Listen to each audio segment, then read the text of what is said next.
How to create a strong call to action. Watch this now. Well, the call to action, I think, is the most important component of any of your communication, because how is someone going to know what to do unless you tell them, right? And so that's pretty much what is a call to action. It's your instructions on what you want the customer to do, and in return for doing that, this is what they're going to get, right? So that's the only way it works. It's just like in life. If I want you to do something, I've got to tell you what I want you to do, or else you're not going to understand that, right? So that's basically what a call to action is. It's think about if you were a salesperson, and those words on that postcard or direct mail letter need to behave like it's a salesperson. So you need to tell someone, hey, this is what I want you to do, and in return, you're going to get this from us. But really the call to action is only one component of things, right? There are several more components to think about that make the call to action not weird, right? Because if you just go ask somebody,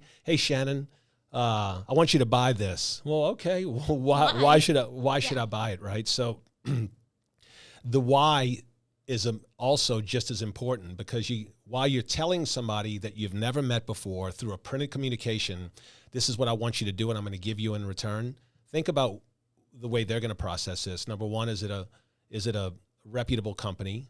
Number two, I wonder if they live up to their word. Number three, is it a good deal or good offer that I'm getting? So the components that you build around that call to action, Shannon, I want you to do this and I'm going to give you this. Reviews, 5-star reviews typically are, you include those in there, right? Because we're trying to build social proof. Number one, the second component is social proof, right?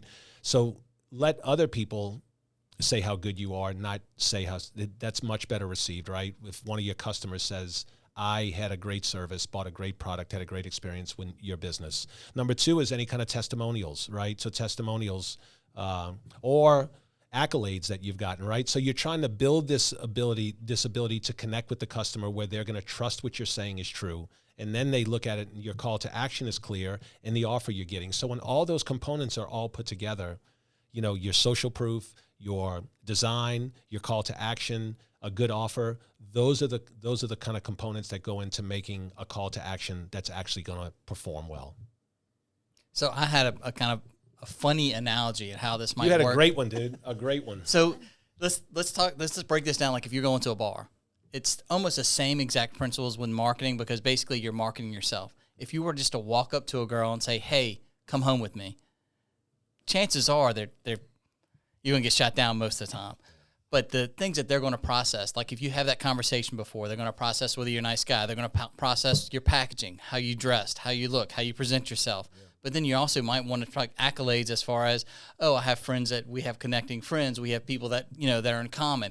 All those kind of things, those common elements that become relatable, and then the benefits to that person is going to allow them to act or not to act. And it might not be to come home. I mean, obviously that's the extreme. It could just be to get their phone number. But you don't just give your random phones, or I guess the kids do snaps now. But I've been out of the dating game for quite a while. But it's the same premise, though. Same principle, dude. Yeah, it's judging a book by its cover. When you first meet someone, they're going to judge a book by its cover. So you've got to have all of these components. Just like the guy walking up to the girl, he's probably going to have to smooth talk, buy her drink, have some conversation, get to know each other a little bit. That's what you're doing with the rest of this direct mail piece, right? You're kind of letting people get to know you a little bit, and this is what you're about. This is what you stand for. Now they're looking at that call to action, that offer, a little bit different, because there's a level of trust. It's just the way humans process things.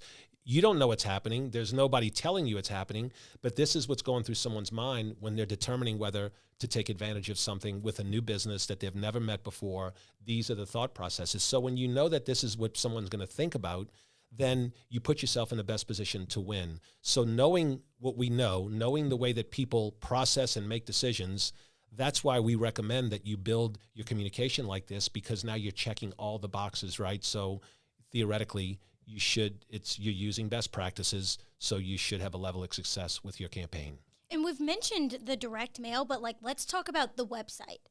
You have call to actions on your website to book a call with me today, book a demo. Yeah. So what you guys were saying, they have these testimonies, they have these ratings and reviews, clearly, if you scroll down on their site or go to the next page, it's right there. And then typically after that, you'll see the call to action at the bottom of the screen. That's like book a That's call it. today. That's it. So That's this it. is exactly what we're talking about, guys. That's a strong call to action. But you have to make it clear and concise the value that you're giving someone in a communication. If you're not having success with your marketing, that's one of the first places to go. First place is the data. Second place, are you telling people what you need them to do, and are you telling them the benefit they're going to get out of it? So that's calls to action. If you don't have a good one, you're pretty much pissing up a tree. Yeah, and to reiterate what Sean just said too, as far as like a lot of people, and we found this, a lot of people actually do the fluff. They do the presentation, they make the accolades and all that kind of stuff, but they forget to ask the question. Yeah.